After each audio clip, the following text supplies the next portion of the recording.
My dear friend or student, today discuss today about the continue to prose Dr. B.R. Ambedkar. Okay, now I will start it to part 6. Dr. B.R. Ambedkar had a clear perception of the mutuality of the three pillars of state, the legislature, the executive, and the judiciary.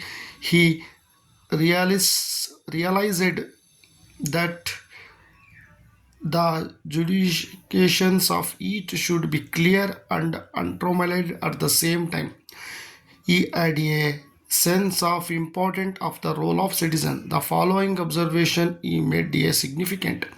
The Constitution is a fundamental document. It is a document which defines the position and the power of the three organs of state, the executive, the judiciary, and the legislature. It also defines of the power of the executive, the power of the legislature against the citizen. We have done our chapter dealing with the fundamental rights. In fact, the purpose of the Constitution, not merely create organs of the state but limit their authority, because if you limitation of imposed upon authority of the organs, there will be completely tyranny and complete the oppression. Today, part 6 discussed the important matter. Dr. Ambedkar had a clear perception of the mutuality of three pillars of state, the legislature, the executive, and the judiciary. ಪ್ರಿಯ ವಿದ್ಯಾರ್ಥಿಗಳೇ, ಅಂಬೇಡ್ಕರ್ ಅವರಿಗೆ ಒಂದು ಸ್ಪಷ್ಟವಾದಂತಹ ಒಂದು ಮನವರಿಕೆ ಇತ್ತು, clear.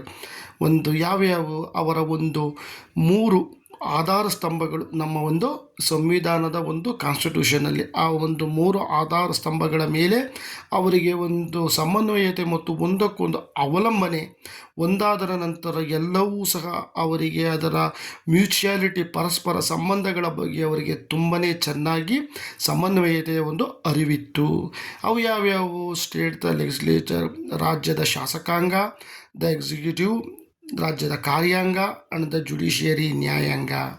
he really he realized that state, the legislature, the executive and the judiciary, ಆ ಒಂದು ರಾಜ್ಯದಲ್ಲಿ ಎಲ್ಲವುದಕ್ಕೂ ಸಹ ನ್ಯಾಯಾಂಗ ಅನ್ನೋದು ಒಂದು ಕೊನೆಯಾದಂಥ ಒಂದು ಅಂಗವ್ಯವಸ್ಥೆ, ಮತ್ತು ಅದರ ಬಗ್ಗೆ ಕೊನೆಯದಾಗಿ ಎಲ್ಲರೂ ಸಹ ಒಂದು ಅಪಾರವಾದಂತಹ ಒಂದು ಗೌರವ ಮತ್ತು ನಂಬಿಕೆಯನ್ನು ಇಟ್ಕೊಂಡಿರ್ತಾರೆ. ಬಟ್ ಶಾಸಕಾಂಗ is A introduced to only laws and types, and executive means all of shasakanga, legislative assembly, all of peoples which declared the laws, and executive then step is executive. Okay, then this is right or wrong, all of right is wrong, and which is advantage or disadvantage, all of the last decision is judiciary. Judiciary is a main organ our fundamental constitution. Okay, dear friends,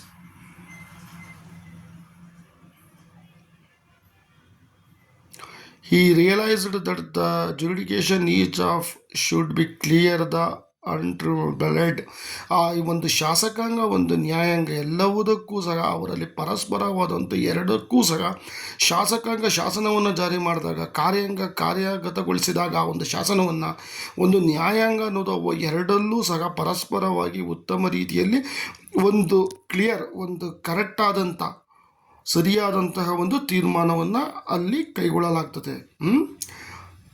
At the same time, he had a sense of the importance of the role of citizens. ಇದೇ ಒಂದು ಸಮಯದಲ್ಲಿ ಭಾರತದ ನಾಗರಿಕರಿಗೆ ಅವರದೇ ಆದಂತಹ ಒಂದು ಪ್ರಜ್ಞೆ, ಅವರು ಮಾಡಬೇಕಾದಂತಹ ಮೂಲಭೂತ ಕಾರ್ಯಗಳ ಬಗ್ಗೆಯೂ ಸಹ ಕಾನೂನಾತ್ಮಕವಾಗಿ ಅದರಲ್ಲಿ ಹೇಳಬೇಕಾಗ್ತದೆ. ಅಂಬೇಡ್ಕರ್ ಅವರು ಅದನ್ನು ಸಹ ತಿಳಿಸಿದ್ದಾರೆ.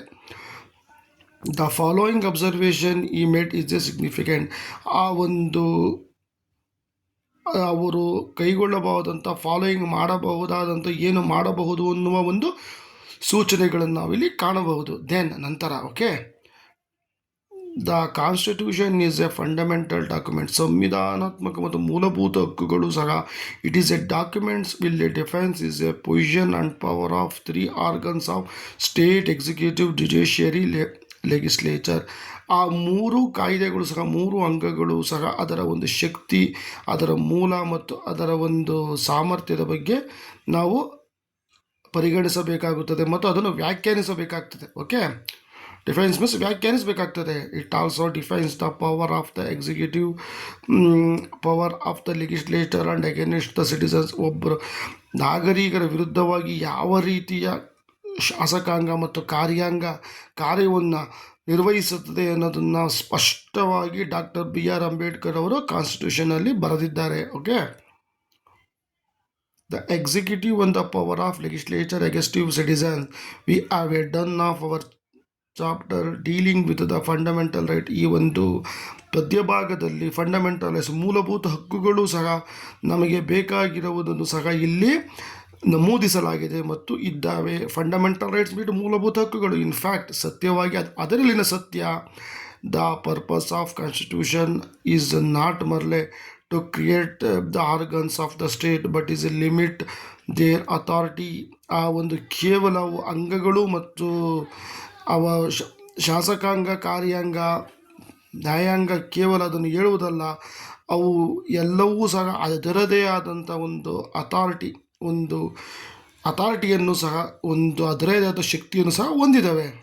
ಓಕೆ, ಬಿಕಾಸ್ ಇವು limitation of imposed upon the authority of the organs. ಅವಕ್ಕೂ ಸಹ ಇಷ್ಟೇ ಆದಂಥ ಒಂದು ಲಿಮಿಟೇಷನ್ಸ್, ಒಂದು ಗೆರೆ ಅಂದರೆ ಇಷ್ಟದರ ಮೇಲೆ ಶಾಸಕಾಂಗ ಜಾರಿ ಮಾಡಿದ ಶಾಸಕಾಂಗವೆಲ್ಲವೂ ಅದನ್ನು ಊರ್ಜಿತಗೊಳಿಸಬೇಕು ಅಂತ ಏನಿಲ್ಲ. ಕಾರ್ಯಾಂಗವೂ ಸಹ ನ್ಯಾಯಾಂಗ ಎರಡವನ್ನೂ ವಿಮರ್ಶೆಯನ್ನು ಮಾಡಿ ಇದನ್ನು ಜಾರಿಗೆ ಮಾಡಬಹುದಾ ಏನು ಅನ್ನೋದನ್ನು ತೀರ್ಮಾನವನ್ನು ಕೈಗೊಳ್ಳಬಹುದು. Doctor BR Ambedkar is introduced a wonderful and one and another organs depend upon two fundamental rights. All of importance, the all of legislature, judiciary, executive, all of only depend upon people's, means citizens, care and save to rights only. There will be complete tyranny and complete oppression. This is tyranny means ದೌರ್ಜನ್ಯ. ಈ ಒಂದು ಎರಡರಿಂದ ಅಲ್ಲಿ ಯಾವುದೇ ರೀತಿಯ ಮುಂದೆ ಒಬ್ಬ poor peoples, common peoples, anyone ಅವರಿಗೆ ನ್ಯಾಯವನ್ನು ಕೊಡಿಸುವಂಥದ್ದು, ಅವರಿಗೆ ಶ್ರೀಮಂತ ಬಡವ, rich poor, upper caste lower caste, ನಾಸ್ಟ್ male female, not any discrimination.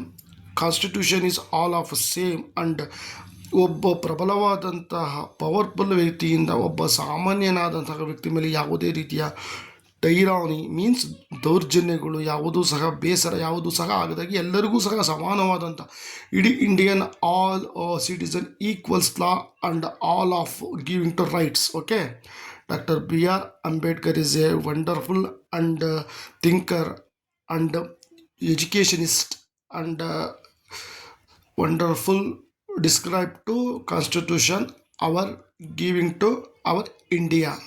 Okay.